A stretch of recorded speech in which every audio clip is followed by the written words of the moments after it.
Amigos, muy buenas tardes. Estamos aquí nuevamente en Contrapunto TV, que se transmite todos los miércoles a las 13 horas por astele.tv.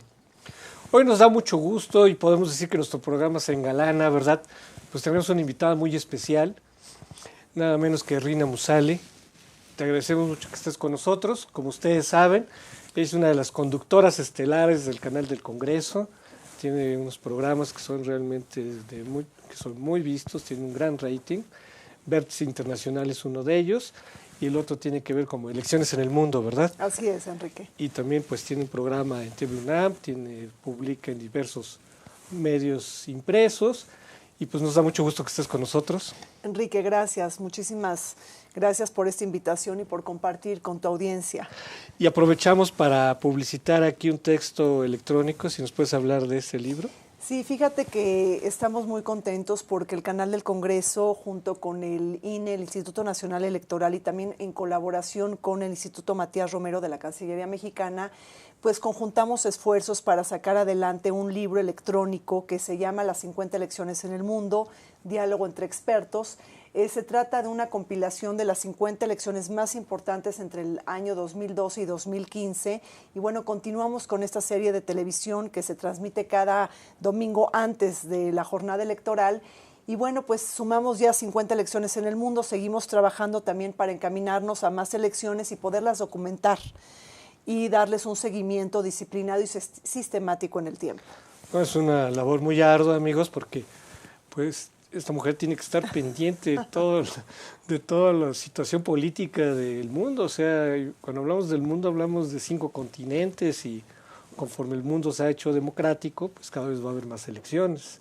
Entonces realmente es muy notable y de mucho reconocimiento. Rina, gracias, Enrique. Pues así es muchísimo trabajo, pero bueno, sí estamos observando sobre todo las claves políticas, históricas, económicas y sociales de estas elecciones cuando se celebran las jornadas electorales y sí elecciones también en los 5 continentes del mundo, porque tocamos temas, elecciones de las Américas, de África, de Europa, de Medio Oriente, de Asia, ¿no? y también de Oceanía. Y luego consultan y luego analizan referéndum, ¿no? Plebiscitos, no solo la elección como tal, sino luego hay muchas consultas sobre los lugares más sorprendentes del mundo, ¿verdad? Que con trabajo sabemos pronunciarlos, ¿verdad? Que Kazajistán o Turkmenistán, ¿no?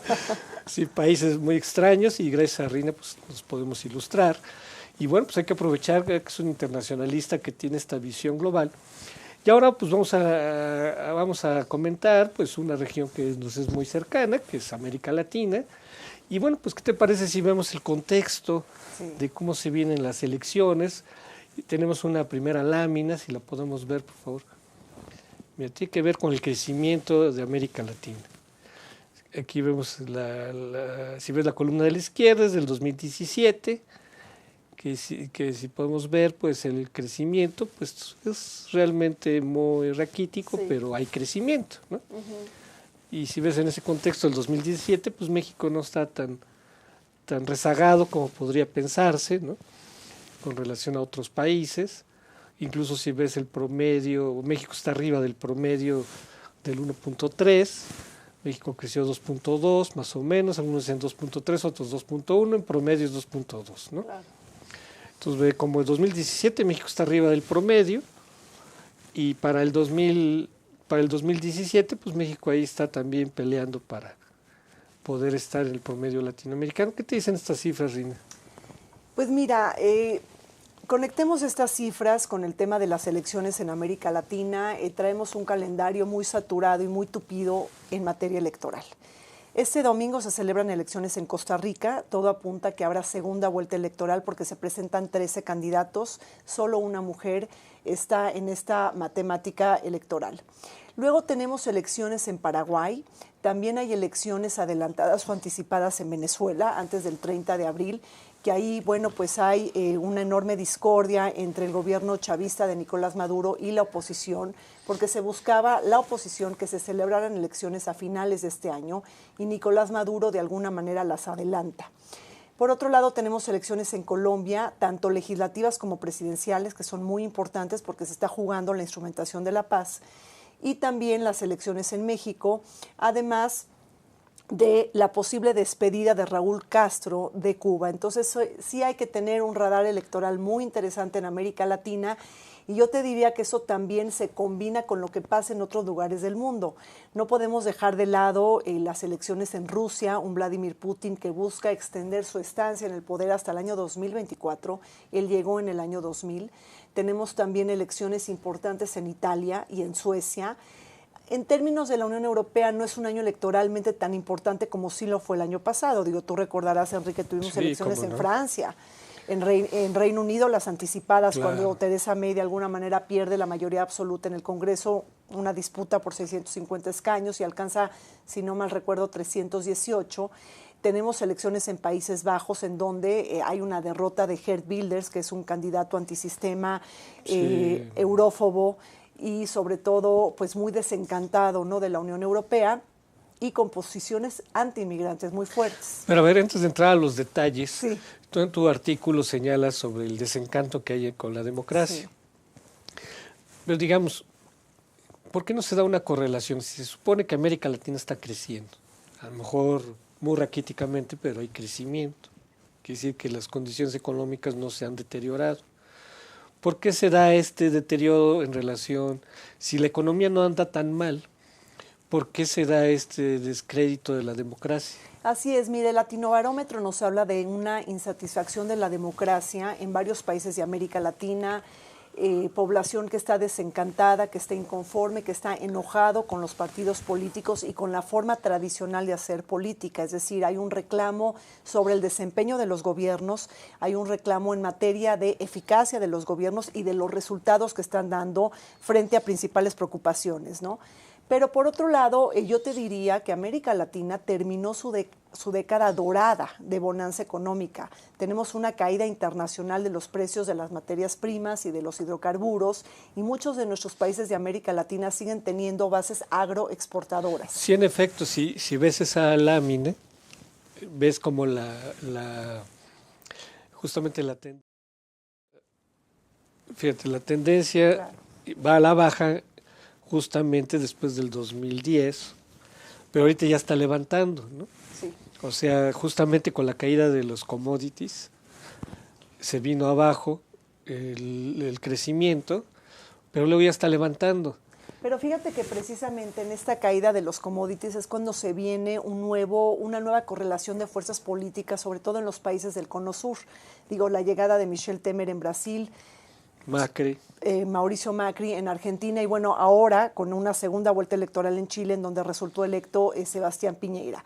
Entonces, efectivamente, América Latina tuvo una época dorada de crecimiento, ¿no?, entre los años 2000 y 2010, luego tenemos la caída de los precios internacionales y apenas nos estamos recuperando, yo diría, en algunos casos con crecimientos anémicos.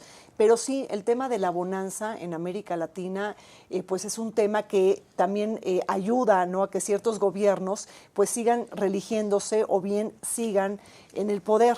Y hemos visto muchísimos quiebres en América Latina, porque yo creo que tenemos un giro hacia la derecha y tenemos una izquierda de los países del ALBA que de alguna manera se encuentran en una profunda crisis por la situación tan preocupante en Venezuela. O sea, la crisis económica pues golpeó a los gobiernos de izquierda y evidentemente pues el voto de castigo se lo da al otro espectro ideológico, ¿no? Así es. A ver, veamos la siguiente lámina, por favor. Mira, aquí hay otra sobre la pobreza, fíjate. Si te fijas en la tendencia, la pobreza disminuyó coincidentemente con la crisis económica. Y ahora que ya se supone que está empezando el repunte económico, está aumentando la pobreza otra vez. Entonces, fíjate qué curioso fenómeno. Tú dirías que tendría que haber una relación lineal entre esta crisis económica de la segunda década del siglo XXI. Entonces la pobreza tendría que haber aumentado, pero no aumentó, sino que ahorita está repuntando la pobreza cuando ya está repuntando el crecimiento. Fíjate, pues sí, qué curioso fenómeno. Sí, así es paradójico, pero sí tenemos que la pobreza en estos momentos de alguna manera, teníamos grandes éxitos en materia de pobreza en América Latina con varios líderes importantes, un enorme esfuerzo de la región, como un esfuerzo mancomunado y, por así decirlo, en términos generales, pero esta falta de bonanza económica en algún momento pues también tiende a generar mayor pobreza, y tenemos también toda esta problemática relacionada con que ahora tenemos la amenaza de que se pueden revertir estas conquistas históricas. Es decir, todo lo que realmente pudo lograr América Latina con haber bajado la pobreza, pues tenemos también una problemática de que tenemos que afianzar nuestros programas sociales porque pues hay una presión para que la pobreza pues no luego fíjate, en esa gráfica, en 1980, hablamos de antes de que se aplicara la política neoliberal, que sí, tanto le achacan a que la pobreza, que generó pobreza. Para 1980 la pobreza estaba arriba del 40%. Y ahorita la pobreza está debajo del 30%. Después de que pasó todos estos ajustes neoliberales, de que se recortó el gasto social y demás.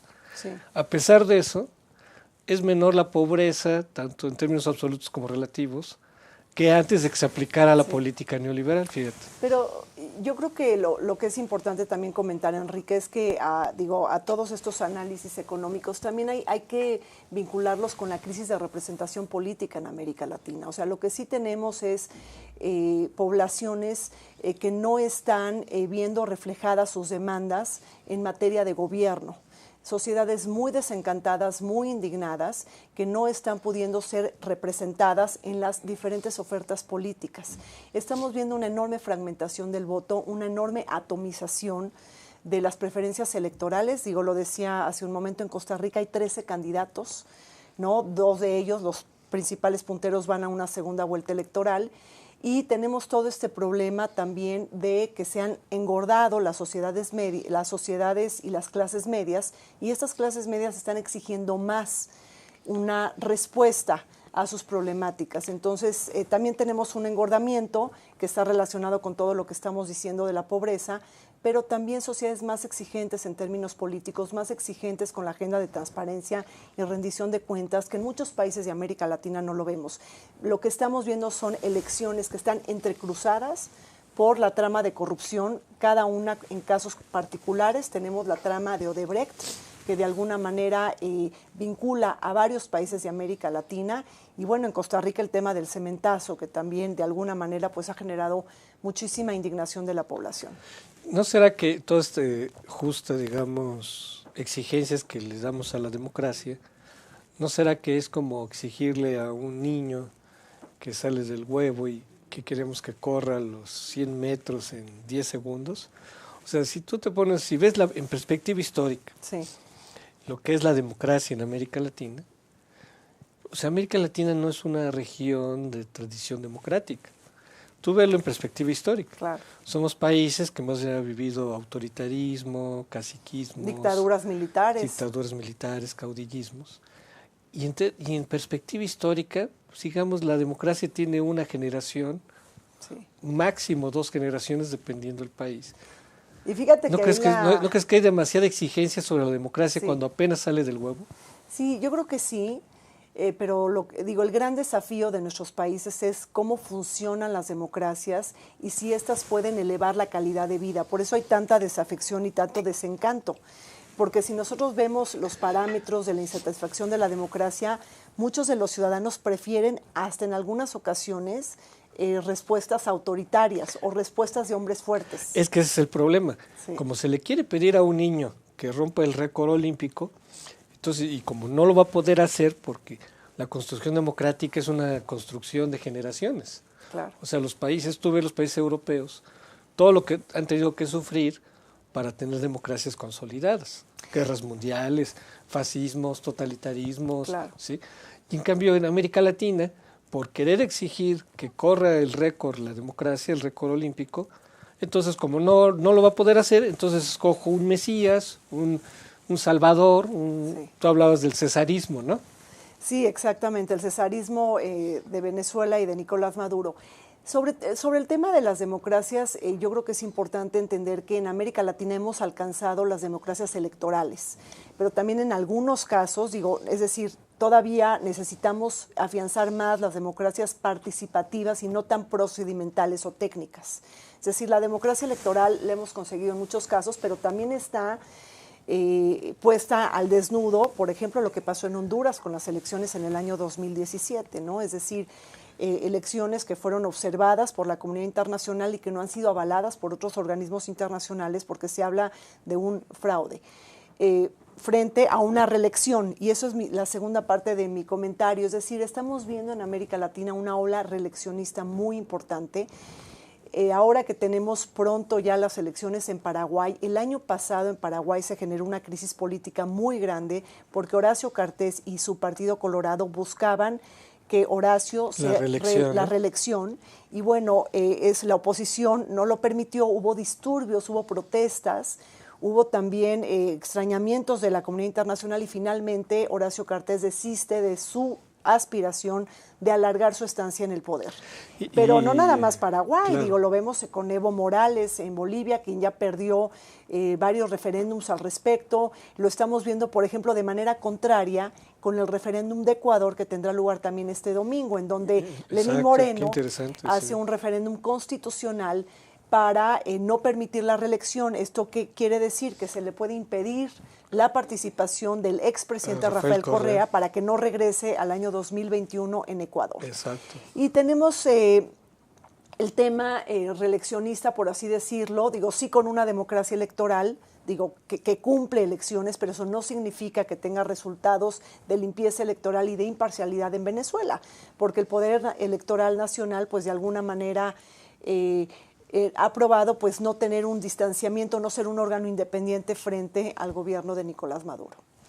Sí, efectivamente el aprendizaje democrático pues es una tarea larga, pero pues yo creo que vale la pena, o sea, más allá de que efectivamente todavía hay fraudes, intentos reeleccionistas, pero a final de cuentas es una vía pues más o menos pacífica, ¿no? O sea, institucional, y pues desgraciadamente, pues América Latina pues todavía tiene que caminar todavía grandes trechos para poder llegar a la democracia, pero el problema es cuando se quieren dar saltos, ¿no?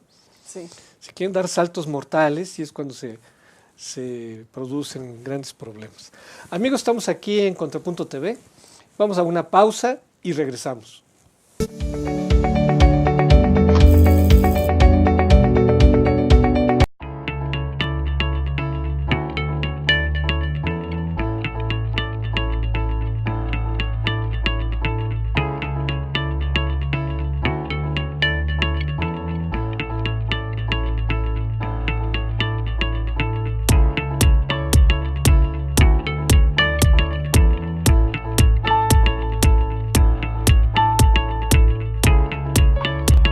Estamos seguros que construyendo a través de la gente podremos trabajar y sobre todo contribuir en los resultados de su negocio.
Oso Fragola. Arte en fresa que seduce tus sentidos.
Amigos, estamos aquí en Gran Chorcha, como se habrán dado cuenta, analizando, ¿verdad?, los temas, que en realidad es una multiplicidad de temas que es complicado verlos en tan poco tiempo.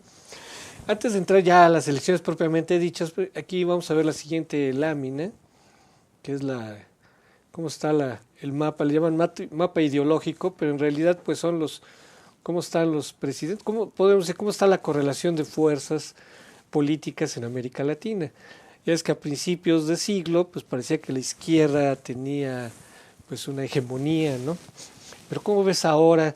Aquí hay algunos que ya han cambiado, pero ¿cómo ves esta correlación de fuerzas políticas en América Latina? Ya comentaste algo sobre Macri, sobre Temer, ¿no? Sí, bueno, Michel Temer ahí está como en el centro político con su partido del movimiento democrático, pero bueno, muchos lo consideran que trae una agenda muy conservadora en materia de reformas. O sea, lo que estamos viendo prácticamente en Brasil son una política muy polarizada y muy atomizada, es decir, políticamente muy crispada entre quienes quieren echar a andar estas reformas estructurales de la economía que incluyen las privatizaciones, que incluyen una nueva ley laboral que ya fue aprobada, toda una reforma al sistema de jubilaciones y reducir el déficit fiscal, es decir, medidas de austeridad contra el principal contendiente o candidato, que es Lula da Silva, que ya vimos que se le rectificó su condena, la tenía para 9 años y medio, Enrique, se le rectificó para 12 años, siendo el contendiente que tiene una intención del voto del 35% para el Partido de los Trabajadores. Claro. Pero antes de entrar al detalle,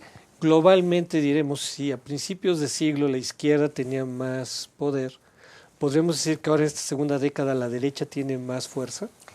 Así es, y yo sí soy de la idea... Globalmente, sí, viendo todo el contexto de América Latina. A mí me parece que es muy determinante la pregunta con la que iniciaste este programa, es decir, cómo está la parte económica y cómo influye en la toma de decisiones políticas. Desde mi punto de vista, los modelos económicos, es decir, cuando entran en crisis, sobre todo cuando caen o suben los precios internacionales de las materias primas y los commodities, también benefician o perjudican a ciertos gobernantes y a ciertos partidos políticos. Entonces, desde mi punto, hoy estamos viendo un giro hacia la derecha porque se está castigando el bolsillo de la gente, aunque tenemos un crecimiento anémico, es decir, tenemos sociedades que están siendo más exigentes en la parte económica, pero también en la parte de la rendición de cuentas y de la transparencia, y sociedades muy cansadas en términos de corrupción. Pero digamos, toda esta categorización izquierda o derecha es un poco viendo hacia adentro. Pero si tú lo ves hacia afuera, pierde mucho sentido esto porque, pensemos, las principales naciones de América Latina, Argentina, Brasil, Colombia, México, y hasta podemos incluir Chile y Perú, están en gobiernos que participan de la globalización, participan de los bloques comerciales. Y si tú lo comparas, por ejemplo, con las corrientes conservadoras, proteccionistas al estilo Trump, pues no se puede aplicar izquierda o derecha, ¿no? Porque para mí serían más avanzados estos países que participan de la globalización que países que se están enconchando o aislando, ¿no? Sí, países que participan de la globalización, pero con gobiernos unos más proteccionistas que otros. Por ejemplo, el caso de Cristina Fernández de Kirchner, es decir, sí hay gobiernos que dan el giro. Digo, Mauricio Macri tiene una diferencia enorme de revertir la política exterior del kirchnerismo para insertarse en los circuitos financieros, económicos y comerciales a nivel mundial, a tal grado que hoy lo que se busca es la renovación o la revitalización del Mercosur, y que ahí hay un acuerdo de negociación todavía pendiente con la Unión Europea, negociaciones muy tensas, y bueno, ya que llevan creo que más de 20 años de existencia, pero sí tenemos que el giro hacia la derecha conecta más con el proceso globalizador, y yo creo que la izquierda de alguna manera se ve más reticente, más proteccionista, y sobre todo favorece una integración entre iguales y no tanto con socios asimétricos, ¿no? Yo creo que eso sí lo cuidan mucho más los partidos de izquierda. Pero fíjate, si lo vemos desde como referente a la globalización, para mí esos partidos, esos gobiernos de izquierda son conservadores, porque son gobiernos que tienden a aislarse y a marginarse de la gobernanza mundial. Si no, pon a Maduro, pon a Trump, pon a Daniel Ortega, pon a Evo Morales. Claro. Ellos traen una retórica de izquierda, pero eso es viéndolo más desde adentro. Sí. Hacia afuera, para mí yo los veo más conservadores, más de derecha que los otros gobiernos. Sí, así es. Digo, por eso lo que decías es que está desdibujado un poco el panorama político de las izquierdas y las derechas, porque sí hay que tener un conocimiento muy particular de los juegos y de los procesos políticos, y estas categorías a veces pues nos dan luz, pero también a veces nos confunden, ¿no? O sea, queda medio desdibujado este panorama si lo comparamos a nivel internacional. Claro. Ahora tenemos ahora sí la agenda electoral, que es el tema propiamente dicho. Tenemos aquí un calendario, mira, aquí podemos ver que, bueno, pues ha habido algunos cambios, sobre todo, por ejemplo, Venezuela, que estaba programada para fines de año, ya la pasaron a abril, si no me equivoco. Sí. Y bueno, pues de este calendario que está la elección de Brasil, la de México, ¿cuál verías como las más importantes de todo este calendario electoral? Mira, yo te diría que la de Brasil es fundamental, la de Colombia muy importante, obviamente, la de México, y bueno, la de Venezuela sobre todo también es importante. Y Paraguay, digo, no hay que quitarle importancia. Yo pondría el punto en la llaga en Colombia, porque me parece que se está jugando ahí el proceso de paz. Tenemos un proceso de paz que ya fue firmado, con todos estos diálogos que se llevaron a cabo en La Habana, pero tenemos el pendiente del proceso de la instrumentación y la implementación de la paz. Hay muchísimas leyes, Enrique, que no han sido avaladas por un Congreso que de alguna manera está tratando de desvirtuar la paz. Entonces, ahí el Instituto Kroc de la Universidad de Notre Dame nos dice que solamente el 17% de 588 disposiciones en Colombia están siendo cumplidas, es decir, tenemos un proceso de paz que necesariamente tenemos que ver cuál va a ser la conformación del Congreso en las elecciones de marzo en Colombia, las legislativas, porque las presidenciales son en mayo, y esto va a ayudar o no a instrumentar la paz. Y ahí tenemos también todo el tema de las FARC, que creo que es muy polémico, porque se presenta Rodrigo Londoño, alias Timoshenko, como un candidato presidencial de las FARC. Es importante comentar que las FARC se convirtieron ya en un partido político. Con los diálogos de paz se les dan 10 escaños en el Congreso, 5 en la Cámara de Diputados y 5 en el Senado. Y tenemos que hay una muy mala imagen de las FARC en términos de opinión pública. La mayoría de la población está rechazando que estos guerrilleros se hayan convertido en senadores y en diputados, y que con este sistema de justicia transicional pues no hayan pagado con cárcel, ¿no? O con cargas punitivas. Entonces tenemos todo el tema de Colombia, que a mí me parece que es fundamental, y ahí hay varios candidatos que llaman la atención. Si ha fallado la reconciliación en Colombia, no se ha podido dar un proceso, pensemos como en Sudáfrica, ¿no? Sí. Que evidentemente pues también pues a Mandela lo cuestionaron mucho por no haber metido a la cárcel a todos los africaniers, ¿no?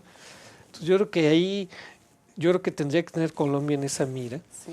Porque si se quiere realmente restablecer la paz, pues hay que establecer la reconciliación.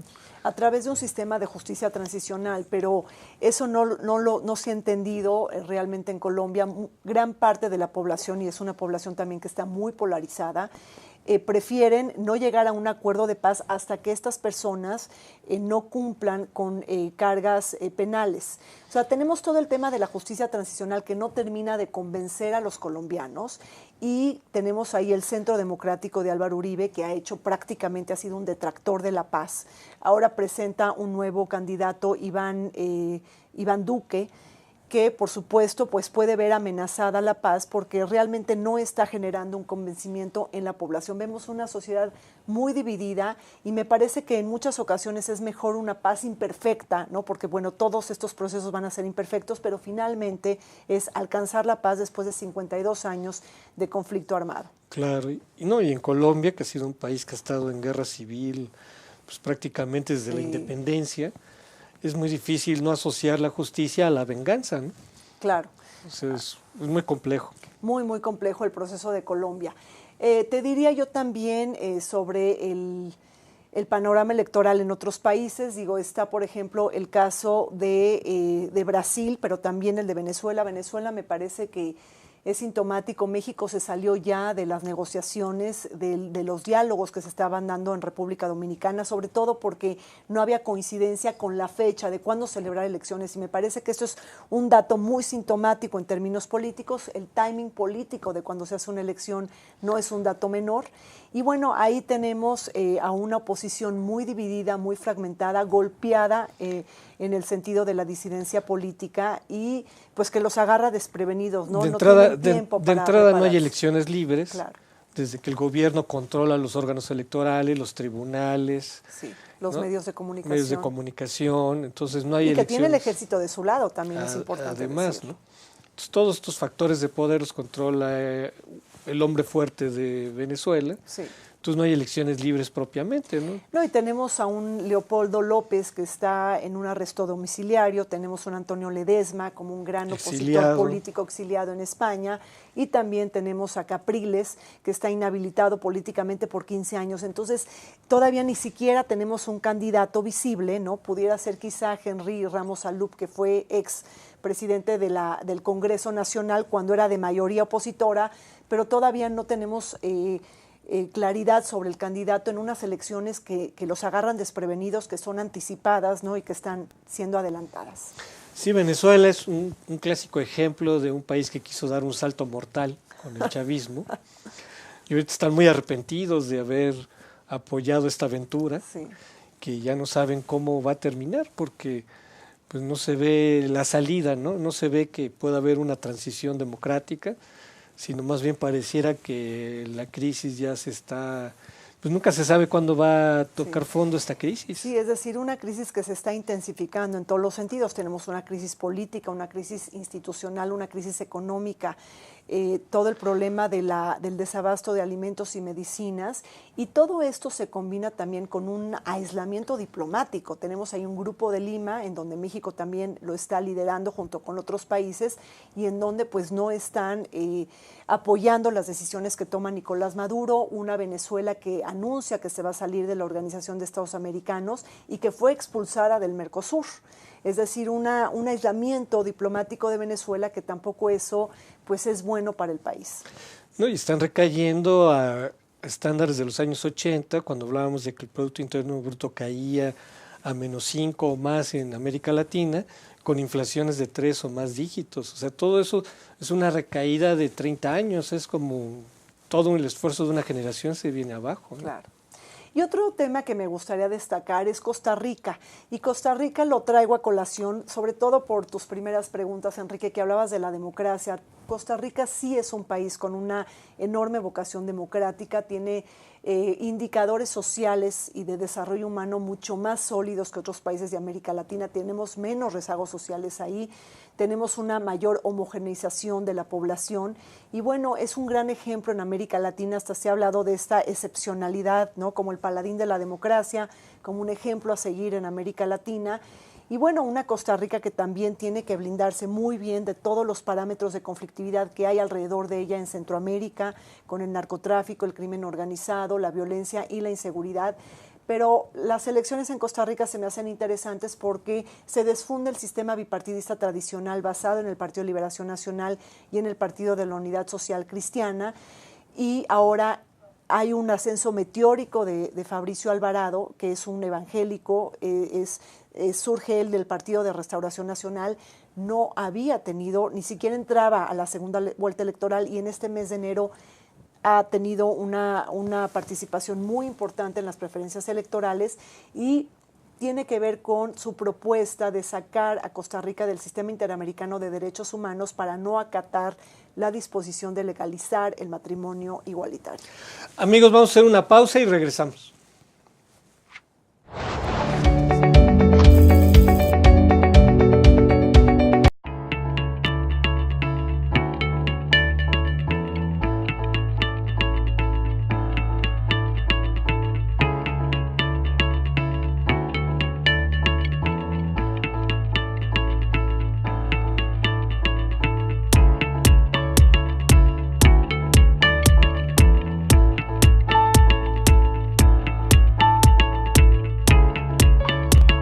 Estamos seguros que construyendo a través de la gente podremos trabajar y sobre todo contribuir en los resultados de su negocio.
Rosso Fragola. Arte en fresa que seduce tus sentidos.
De regreso, amigos, aquí en Contrapunto TV.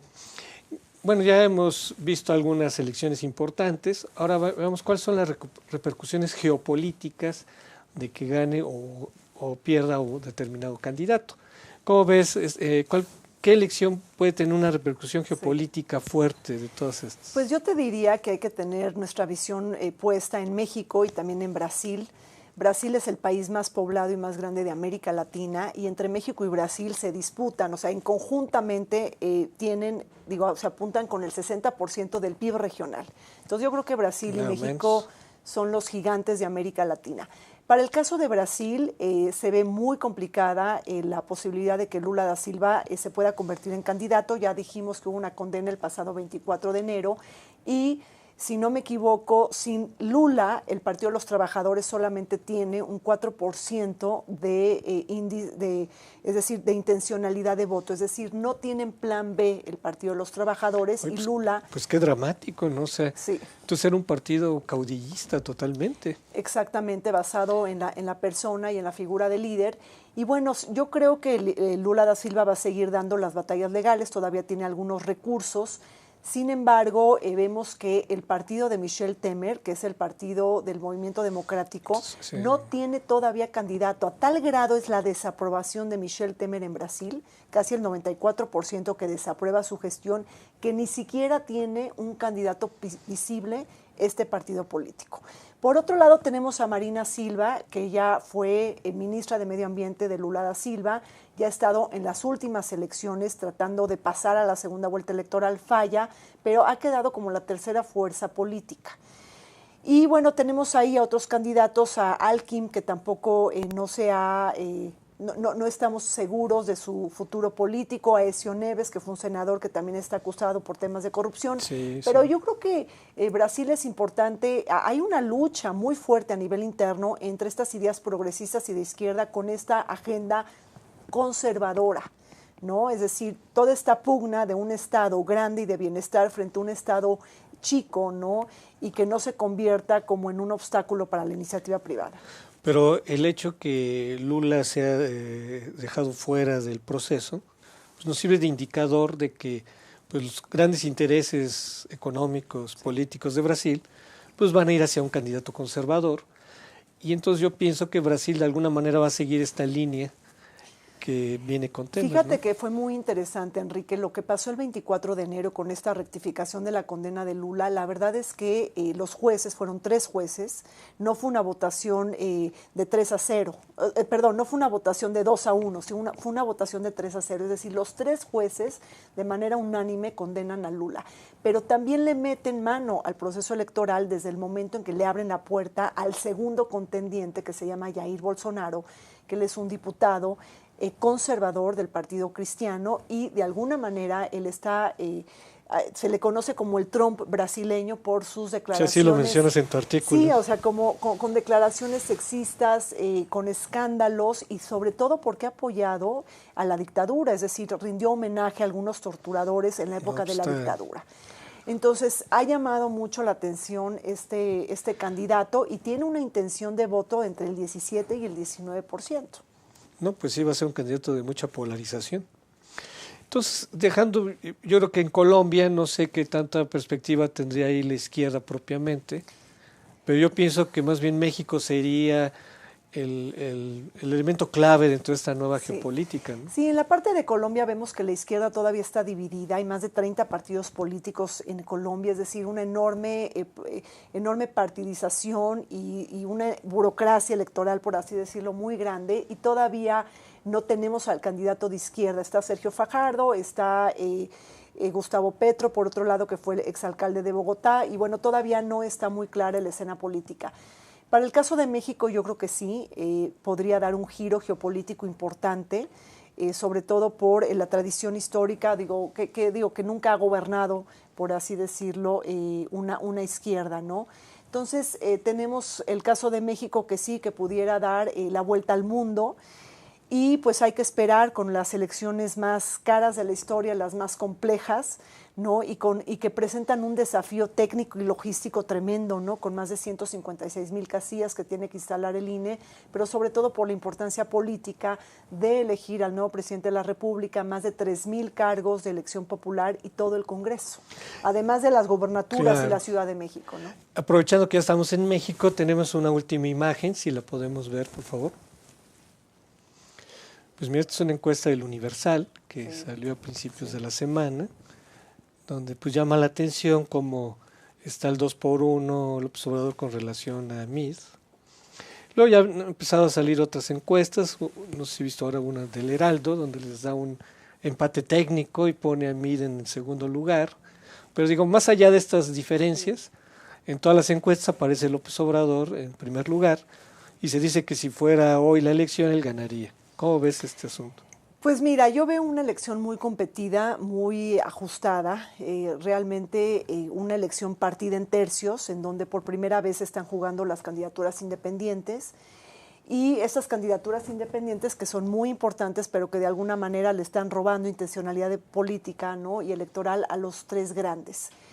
Pues hay que esperar a ver qué pasa en México, pero sobre todo yo te hablaría de los contextos de los que está México en un momento electoral. Pues preocupa mucho el tema de la coacción del voto, el tema de un derroche de recursos públicos en materia de publicidad.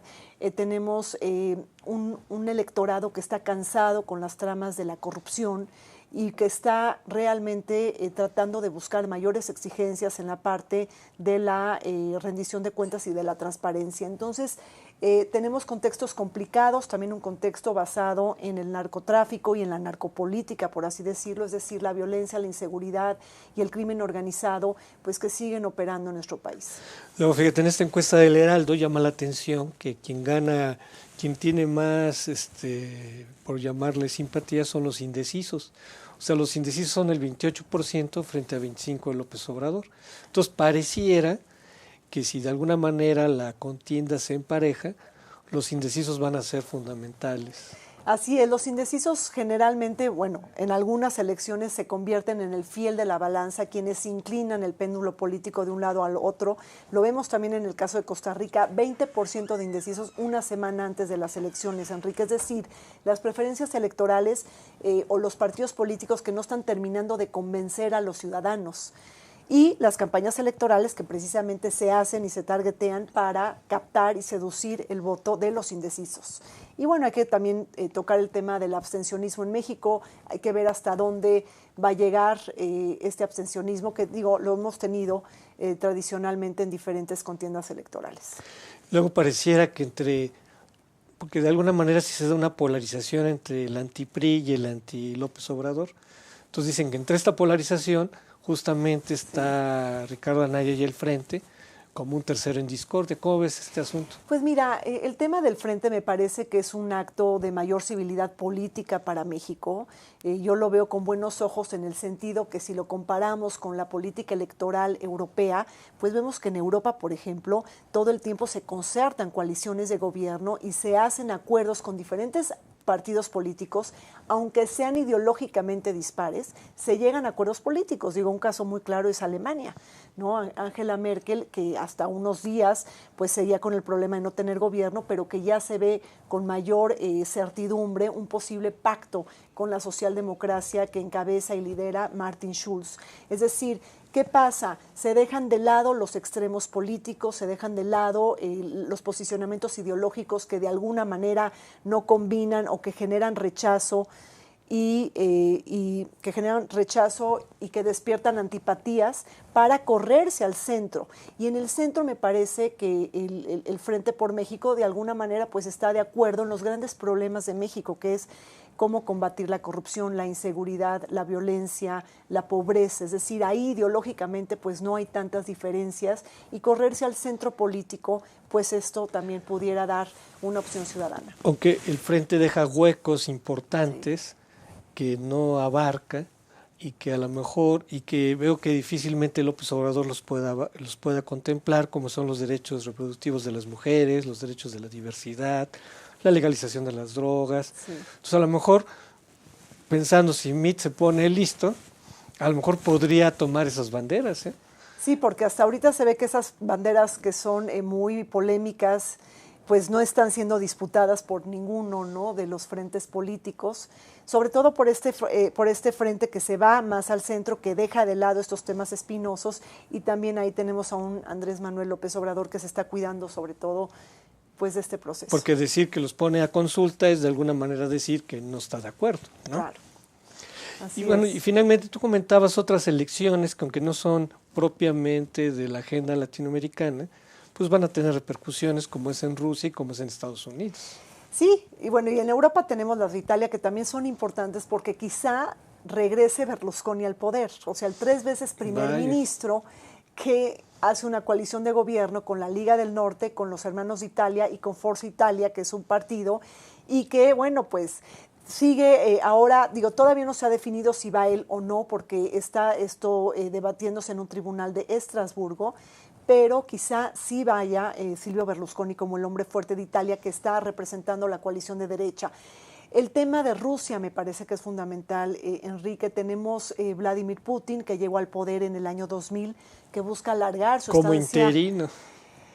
Exacto, y se busca alargar su estancia hasta el 2024. Él primero es primer ministro, luego se pasa a presidente, luego se cambia la cachucha para volver a regresar a ser presidente, es decir, se cambian las cachuchas institucionales en un momento dado con Medvedev.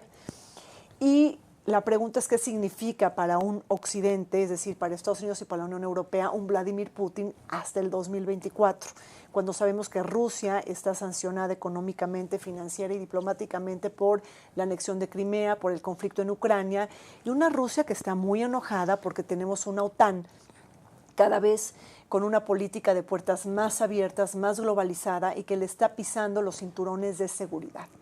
Tenemos ahí el candidato Navalny, que ha estado, ha sido como un disidente político. Él es el líder de varios movimientos sociales en Rusia, pero que ha estado también inhabilitado políticamente para participar en la contienda. Y sobre todo, lo interesante es cómo Putin se presenta como un candidato independiente y no como un candidato de Rusia Unida, que es su partido político. Pero el objetivo es, pues, atraer, ¿no?, a una mayor variante de votantes, ¿no?, con esta Carta de la Independencia. El tema de Rusia se ha puesto de moda por las interferencias que ha tenido en otros procesos electorales y que se sospecha que pueda tener interferencia en el caso de México. Pues sí, ahí tenemos una supuesta intromisión de Rusia en las elecciones en Estados Unidos, también en el referéndum de Cataluña, todo el tema del Brexit, si intervino o no en el Brexit, también en elecciones en Alemania y sobre todo en Países Bajos. Es decir, ahí hay un reclamo, amigos, de la Unión Europea. Vamos a tener que dejar aquí el programa. Agradecemos mucho su presencia, Rina, y los invitamos al próximo miércoles. Hasta la próxima. Gracias.